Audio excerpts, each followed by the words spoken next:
Cuando yo tenía 3 o 4 años de edad, hace ya muchos años de esto, tengo que decirle que hace unos cuantos años de esto, yo me aprendí una oración que quizás la hemos aprendido todos en nuestros países con un pequeño cambio, ¿no? A ver si me siguen, decía, ángel de la guarda.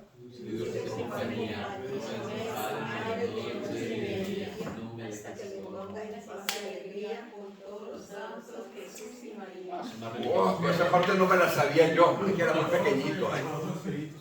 Yo me sabía la última parte, que creo que no la he escuchado, y es, no me dejes solo, que me perdería. Y ahí, pequeñito de 3 o 4 años de edad, un niño hermosísimo, que no lo podemos poner en duda jamás, se ponía ahí en la cama y oraba esa oración. Pero resulta que a los años después, entré a estudiar en un colegio católico. Aquellos que han tenido la oportunidad de estudiar en un colegio católico, saben que era obligatorio todas las mañanas rezar el Padre Nuestro, el credo y el Ave María, que era obligatorio. Yo, pequeñito, iba a lo que sería el equivalente al segundo o tercer grado de escuela elemental, 7 añitos. Como dicen en algunos países, pequeñito. A las 7 de la mañana, lloviera, relampagueara, tronara, granizara, con mis pantaloncitos cortos, me tenía que comer una letanía de oraciones que yo no entendía. Y después fue con el tiempo que esta oración, el Padre Nuestro, empezó a tomar cuerpo en nuestra vida. Y hoy quiero compartir con ustedes, mis hermanos, si el Señor lo permite, acerca de esta oración que está aquí en Lucas capítulo 11. Y tengo que decir algunas cosas. Esta oración que está aquí es ligeramente diferente de la que 2 años antes aproximadamente conseguimos en Mateo capítulo 6. Son 2 oraciones similares, pero que son 2 oraciones que se dan en diferentes circunstancias. La primera, la de Mateo capítulo 6, se da en medio de una cosa que muchos hemos conocido, posiblemente todos, que se llama el Sermón del Monte. Seguro que lo han escuchado hablar alguna vez. El Sermón del Monte empieza por allá, por el capítulo 5 de Mateo, y termina por allá, por el capítulo 7 de Mateo. Y en medio de eso está la oración esta, que en algunos países le llaman el Padre Nuestro, ¿verdad? ¿Lo hemos escuchado? En algunos países se le llama la oración del Señor, cuando es bastante improbable que Él la haya orado, porque Él, siendo santo, puro y perfecto, Él no podía pecar. Y en la oración contiene perdonar nuestros pecados. Y esta oración que está aquí en Lucas, en el capítulo 11, la hace el Señor 2 años después de que por primera vez la enseña a sus discípulos. Y esta oración es inmensamente interesante porque de pequeñito, y aquellos que han asistido alguna vez a una iglesia católica o han escuchado el Padre Nuestro y lo han repetido, lo repetimos, ¿verdad? Padre Nuestro, ¿cuántos nos salíamos de nuestras casas de pequeños y nos persignábamos, ¿saben? ¿No? Lo que es persignarse. Versión larga o versión corta. Hay 2 versiones. Usted lo sabía. Hay una versión, la versión larga, usted empieza por la frente y se hace un montón de cruces y después termina con la cruz grande. Es la versión larga. La versión abreviada es y salió. Pero es que hay otra versión más larga aún, que era aquellos que estudiamos en colegios católicos, la hacíamos.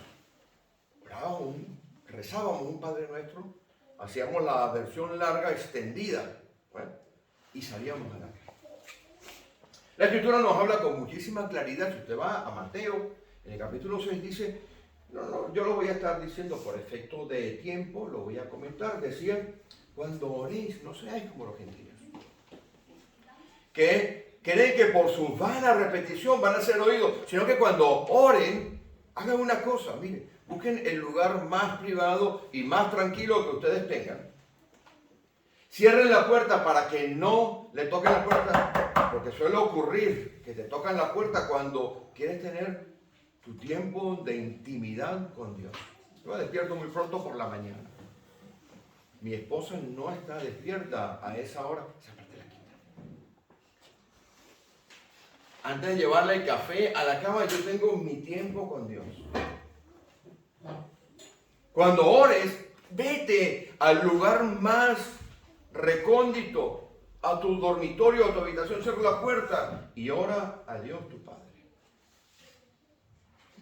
Y aquí, en este caso específico, vamos a estudiar rápidamente lo que es el modelo para orar, no repetir las cosas, es orar con conocimiento. Mire, vayan conmigo al versículo 1 del capítulo 11 de Lucas.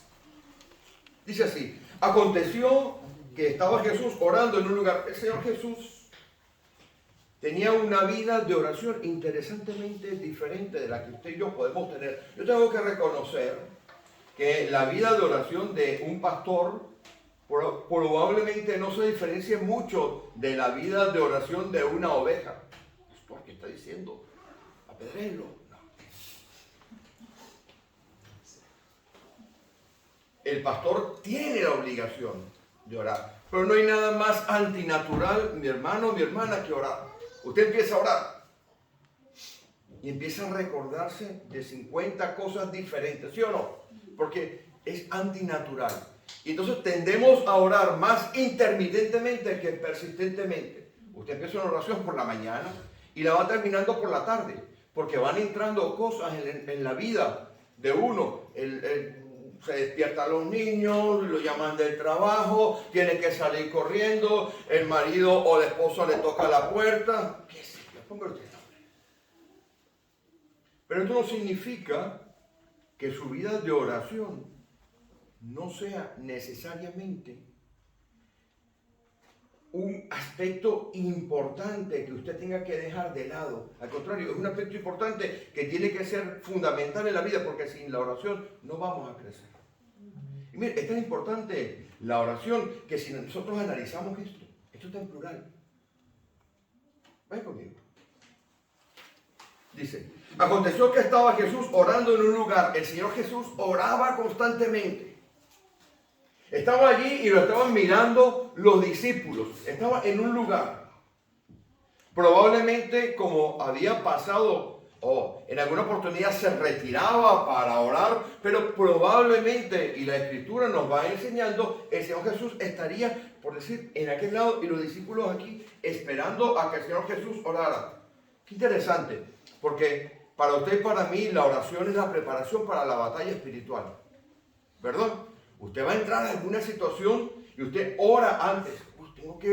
Voy a pedir un trabajo, voy a pedir una cosa. Nosotros interpretamos la oración como la batalla espiritual, pero para el Señor Jesús no solamente era la batalla espiritual, sino que era también durante el tiempo de la agonía espiritual.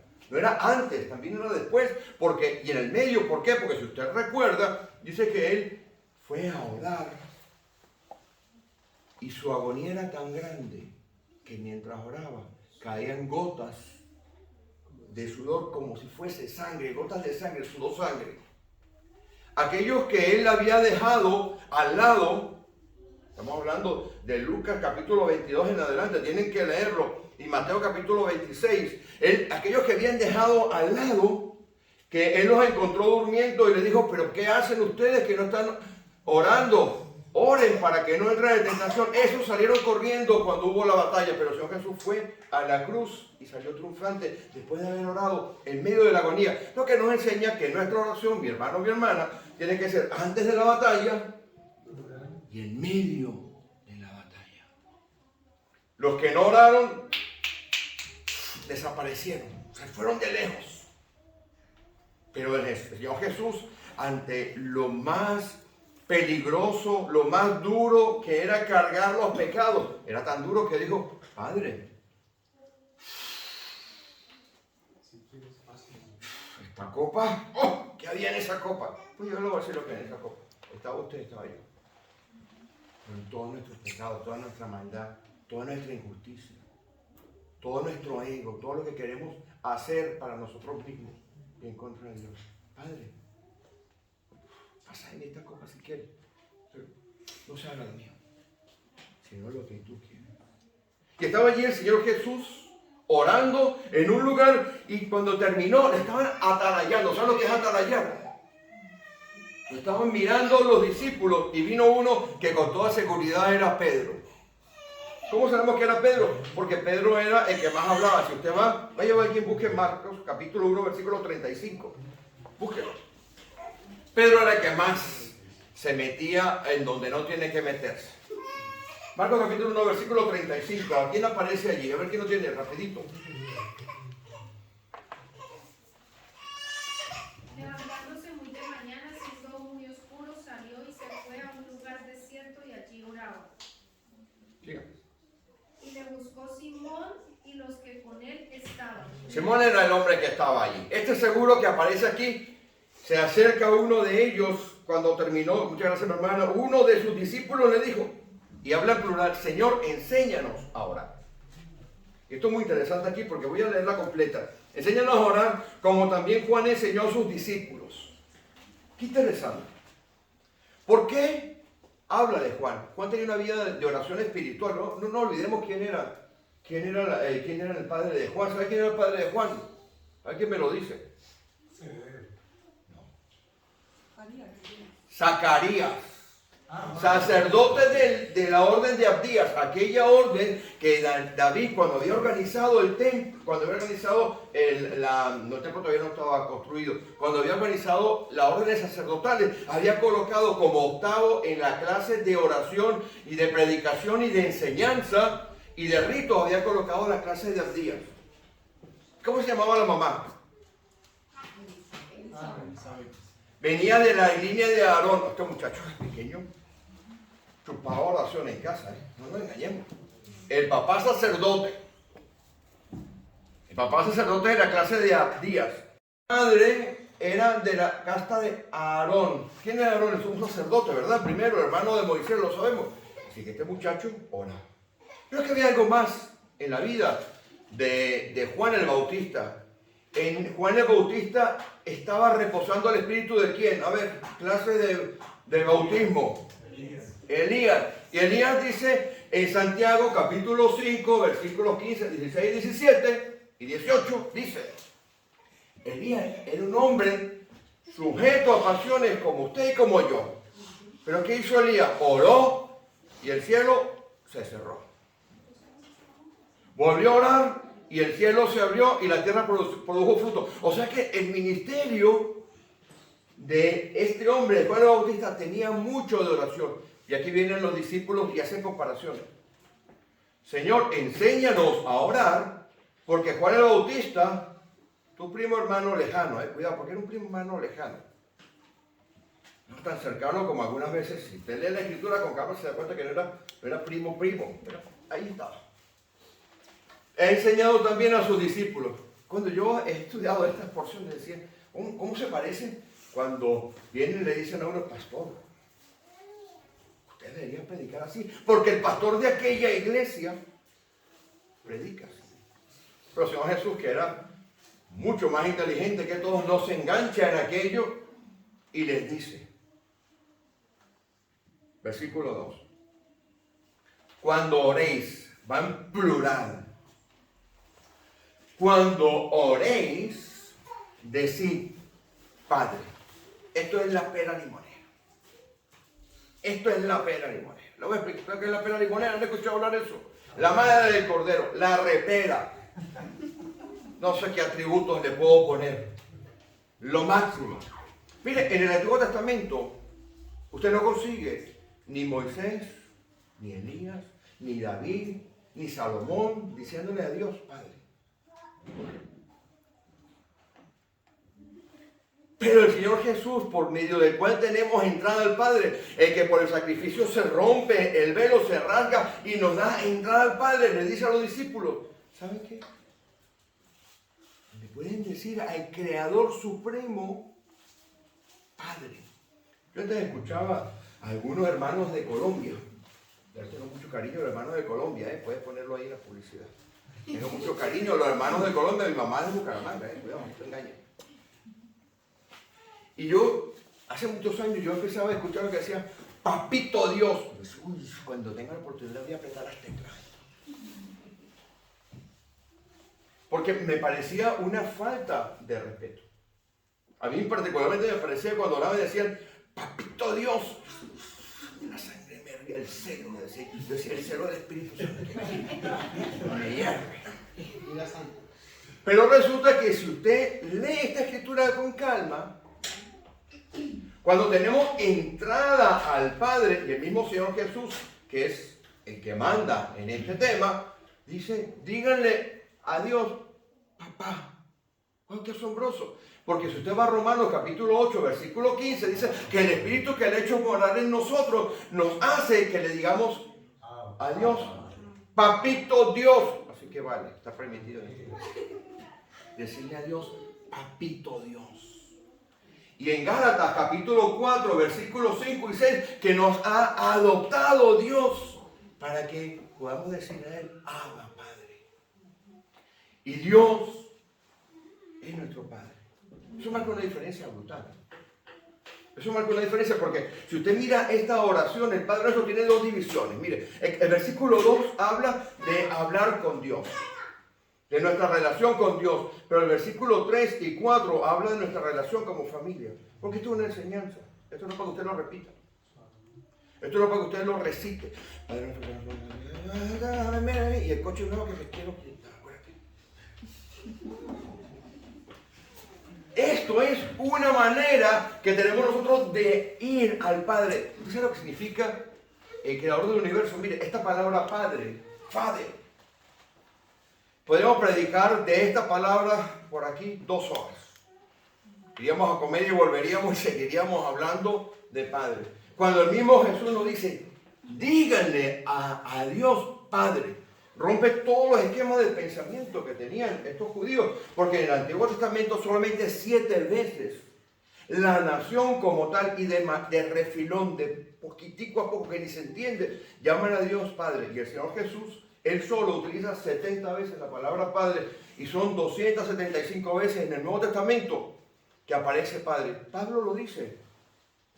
Por esta causa, yo doblo mis rodillas delante del Dios y Padre de nuestro Señor Jesucristo, de quien toma nombre toda familia, arriba en los cielos y abajo en la tierra. Eso capítulo. Asombroso. La oportunidad que tenemos usted y yo de poder decirle al creador del universo, a lo que existe siempre, ha existido, al todopoderoso Dios, aquel que en el Antiguo Testamento se revelaba de tal manera que había que ponerle nombres. El nombre de Dios es Jehová, ese es el nombre propio. Pero después usted tiene los apellidos de Dios, que son los atributos de Él. Jehová Elohim, ¿verdad? Usted tiene Jehová Rafa, Jehová Nisi. ¿Usted sabe lo que significa para usted y para mí poder ir y decirle a Dios Padre? Nosotros no entendemos, hemos reducido esta oración a una mera fórmula mágica para decirla de manera tal que creamos que nos sentimos bien. Pero hay algo aquí que es mucho más profundo. Decir, Padre nuestro, tuyo, mío, te pertenece, es tuyo. Los que hemos perdido nuestro Padre de carne. ¿Cómo añoramos poder decirle a nuestro papá, papá? ¿Cómo lo añoramos? ¿Cómo lo echamos en falta? Pero tenemos nuestro Padre que dice aquí en la Escritura que está en los cielos. Está en el Uranos. Esto es una dimensión increíble en la cual, sorpresa, está sentado Jesucristo. Sorpresa, está sentado usted.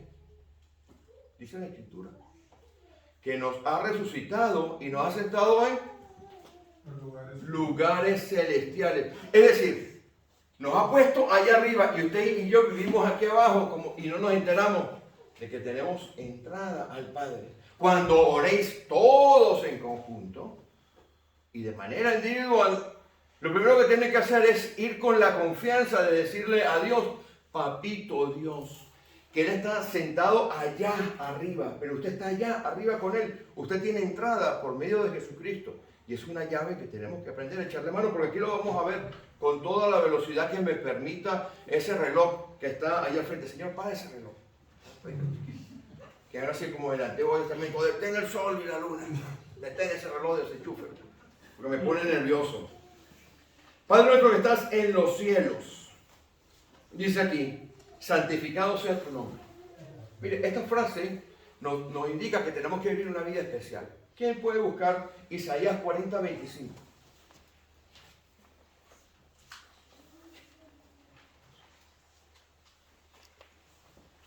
Esta oración que en vez de llamarse la oración del Padre Nuestro, debería llamarse la oración de los discípulos. Isaías 40:25, ¿quién la tiene?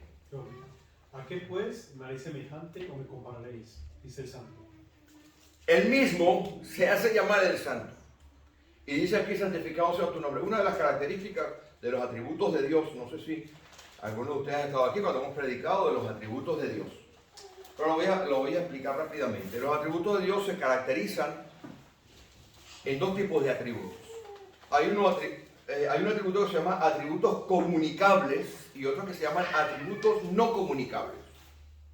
Los atributos son las características, la personalidad, la esencia de lo que Dios es. El Padre, el Hijo y el Espíritu Santo. Ojo con esto. Hay un atributo de Dios que Él comunica. Por ejemplo, el amor de Dios lo comunica cuando Él nos hace renacer, como estábamos leyendo esta mañana, para una esperanza viva, porque viene el Espíritu de Dios. Entra a nuestro espíritu que está muerto, porque estábamos muertos en delitos y en pecados. Lo ha escuchado, lo ha leído, ¿verdad? En Efesios, ¿verdad? Capítulo 2. Viene el Espíritu de Dios y nos da vida. Pero no viene el Espíritu de Dios solo. Entra un montón de atributos con Él. Esos que se llaman los dones espirituales. ¿Ha escuchado hablar de los dones espirituales, verdad? Lo hemos visto en 1 Corintios, ¿verdad? Y lo hemos visto también en Romanos capítulo 12, ¿verdad? Lo hemos leído, lo hemos estudiado. Pero cuando Dios viene a nuestra vida y viene a nuestro espíritu, Él transmite un atributo, por lo menos uno, en nuestra vida. El amor de Dios, por ejemplo. El amor ágape. ¿Sabes qué tipo de amor? El amor ágape, Dios lo pone en el espíritu. No lo puede poner en ningún otro lugar. No lo puede poner en su carne y no lo puede poner en su alma. En su alma está el amor estorges, el amor fileo, el amor eros. Pero el amor ágape, el que proviene de Dios, el que hace que usted empiece a amar a Dios y aborrecer las cosas que no son de Dios, ese las coloca Él en su vida. Entonces cuando viene a nuestra vida, Él también mete la santidad. Sed santos, porque yo soy santo, dice Dios. Pero Él es único y dice, ¿a qué me compararéis? Yo, el santo. Entonces una de las características de Dios es la santidad. Lo que lo coloca por allá arriba es diferente y nos dice aquí, santificado sea tu nombre. ¿Cómo hacemos nosotros? Porque el nombre es muy importante. Tenemos que santificar el nombre de Dios. ¿Cómo vamos a santificar a alguien que es santo? Esto es un enigma espiritual, teológico, pero lo vamos, si Dios lo permite, lo vamos a explicar rápidamente aquí. Nombre es una palabra que se llama, en el griego es onoma. ¿Han escuchado hablar del onomástico, el cumpleaños? Cumpleaños es su onomástico. Bueno, mire, los católicos, y yo respeto mucho a los católicos, tienen una cosa, cuando nombran un papa nuevo, ¿qué hace el papa? Se cambia el nombre, ¿no? Entonces ellos van y buscan en la historia del papado a alguien con el cual ellos se identifiquen. Entonces ponen nombre Alejandro no sé qué cosa, Juan Pablo I, Juan Pablo II, cambian el nombre. Entonces ellos tratan y cambian hasta el sello papal. Hasta el sello papal lo cambian. Ellos tratan de identificarse con las virtudes. En el caso del Papa Juan Pablo I y Juan Pablo II tratan de identificarse con las virtudes que ellos entienden que tienen Juan. Pero cuando Dios le dice a usted, santificado sea tu nombre, Nos dice que tenemos que identificarnos con la manera de ser de Él. Por tanto, mi hermano, mi hermana, qué lugar tan peligroso este es pastorear. Qué lugar tan peligroso es la iglesia. Usted tiene que vivir de la manera en que Dios dice que Él vive. Santidad. Santidad. ¿Y santidad qué significa?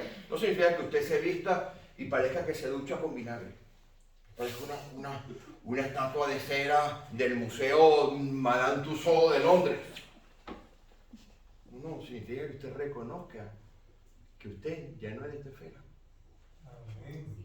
Que usted está diseñado para vivir en otro lado. Mire, usted saca un pescadito del agua, ¿no? Saca un pescado del agua y lo pone ahí en la orilla del agua, ¿no? Fuera del agua. Y usted ve que el pescado, ¿qué hace? Es una operación así, ¿no? Que se mueve. Pero usted dice, pues lo voy a cambiar del ambiente. Usted coge una sombrilla, le pone una sombrilla al pescado, lo pone en lo que llama una tumbona. Y le pone una Coca-Cola, yo no tomo Coca-Cola, póngale una limonada, ¿no? El pescado vuelve a ser así, ¿verdad? Igual pasa con nosotros cuando queremos volver al mundo. No somos de ese mundo, el pescado no está hecho para vivir en el aire, el pescado está hecho para vivir allí, en el agua. Pues igual pasa con nosotros, cuando Dios viene a nuestra vida y nosotros tenemos la capacidad dada por Dios de decir, Padre nuestro, ya todo tiene que cambiar. Porque si no cambia, es que usted no cambia. Si no cambia es porque usted está convencido, repita, convencido y no convertido. La conversión tiene frutos evidentes y visibles, como le hemos predicado anteriormente en la vida de uno. Padre nuestro que estás en los cielos, qué asombroso eso, porque dice que Dios está allí. Está en un lugar donde usted y yo estamos con Él. Somos miembros de la familia de la fe con Dios. Voy a seguir en esta parte. Venga tu reino. Entonces, ahora usted cuando empieza a orar, usted empieza a orar de lo que es, vamos a decir, el programa de Dios. El plan de Dios. Usted ha empezado a orar y ha reconocido que Dios es su Padre. Que usted tiene que vivir como Él dice que hay que vivir, porque Él está en el cielo, porque hay que santificar su nombre, porque usted no puede estar en lugares donde no puede estar. No puede vestir como no puede vestir. No puede vivir como no puede vivir. Porque usted es como el pescadito que está hecho nuevo para vivir en el agua, no vivir afuera. Si usted se empeña a vivir afuera, le auguro una muerte por asfixia. Y mala. Entonces ahora bien, venga tu reino. Ese es el programa de Dios. Ese es el programa de Dios para nosotros. Pedir a Dios que vivamos en ese reino de leyes que tiene Él para su vida y para mi vida. Porque usted y yo, mi hermano, mi hermana, tenemos que añorar la venida del reino. Venga tu reino. Tenemos que vivir como si viviéramos ya arriba, en la Nueva Jerusalén. No, pastor, pero es que yo me voy para el cielo. Lea Apocalipsis. Usted y yo vamos para la Nueva Jerusalén. ¿Quién lo cree? Amén. No oigo. Amén. No oigo, póngale volumen. Amén. Porque si no me dice amén, corto todo esto, cojo un litro de aceite y lo unto. Usted está destinado a vivir en la Nueva Jerusalén, en el cual, ¿quién es el Cordero? Estará allí. Usted tiene que creerlo, vivirlo. Hay una historia súper cierta en Irlanda. Abren una taberna en un barrio, frente a una iglesia. Y entonces el pastor llama a oración. Todo el día tomando los borrachines y tal. Vamos a orar para que Dios cierre esa taberna. Ayuno y oración toquiqui. Todo el mundo orar aquí. 7 días orando. A la semana y media, ¡pum!, cae un rayo en la taberna. Y se carga la taberna completa. El dueño de la taberna, esto es historia, le voy a mandar el link. El dueño del enlace, el dueño de la taberna, dice, uy, fueron los cristianos. Lo voy a denunciar. y plantea una denuncia en algunos derechos, en el derecho español seguro que no, pero en los derechos ingleses y derechos americanos, eso es aceptable. Va y presenta una denuncia contra la iglesia y llaman abogados defensores, abogados acusadores. Y entonces van al juicio, ¿no? Alegatos. Este señor dice que en la taberna se incendió porque cayó un rayo porque ustedes estaban haciendo ayuno y oración. No, nosotros no. Nosotros no. ¿Sabe qué? Gana este porque cree más en Dios que usted. Pues mi hermano, mi hermana, ¿entiende lo que le digo? Si usted va al trono de la gracia, crea. Porque si no, van las repeticiones. Voy a seguir. Hágase tu voluntad como en el cielo, también en la tierra. Y cuando usted ha terminado ese versículo 2, donde ha entendido que Dios es su Padre, donde usted ha dicho, voy a vivir y estoy viviendo como tú quieres, Dios manda tu reino que tiene tus propias reglas, vamos a vivir a Él. Entonces usted pasa a la parte de la familia. Mira conmigo, este versículo 3 es plural, ¿verdad? El pan nuestro de cada día, dánoslo hoy. Por una sencilla razón, porque usted tiene que pedir por su hermano y por su hermana. Usted tiene que interceder para que su hermano y su hermana tengan trabajo, tengan provisión. Amén. Y si usted tiene más de un pan, y ojo con esto, la frase que está aquí no está ligada, fuera del Nuevo Testamento, en el griego clásico, no está ligada de ninguna manera a lo que el enfoque tenemos aquí. Excepto en las listas de compra. El Cairo, ¿saben lo que es el Cairo, verdad? Una ciudad.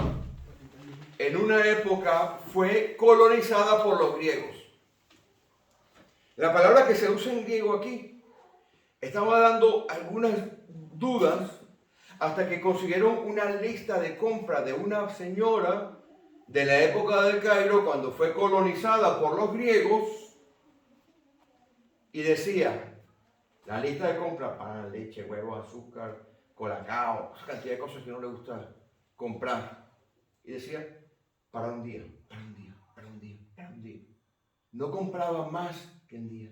Lo que esto significa, si lo citamos en el contexto de que puede que usted ha tenido su relación con Dios, del contexto correcto, y usted pide por su hermano, y usted recibe, porque su hermano está pidiendo por usted sabe lo que tiene que hacer, compartir con el hermano. Por eso una iglesia tiene atrás una caja. Porque sabe lo que es triste en nuestra sociedad, que usted abre su alacena, y ahí hay cosas que hasta se caducan y su hermano y su hermana están pasando necesidad. Danos, plural, no dame. Danos hoy el pan nuestro de cada día. Es que cuando usted ya terminó la primera parte y ha puesto sus cosas con Dios, usted empieza a pedir por la familia. Por la provisión para su familia. Porque usted es su familia, usted es mi familia. Yo tengo que pedir por la provisión de ustedes y ustedes tienen que pedir por la provisión mía. Y si yo tengo de más, yo comparto. Amén. Ese es el Padre Nuestro, no son vanas repeticiones, es la explicación de cómo tenemos que cambiar el chip aquí. Quítese de Windows 7, Windows 95, usted está ya en Windows 10 o no sé qué. 11, ese ya, yo tengo que cambiar ya. Windows 11 estamos ya. A ver, seguimos.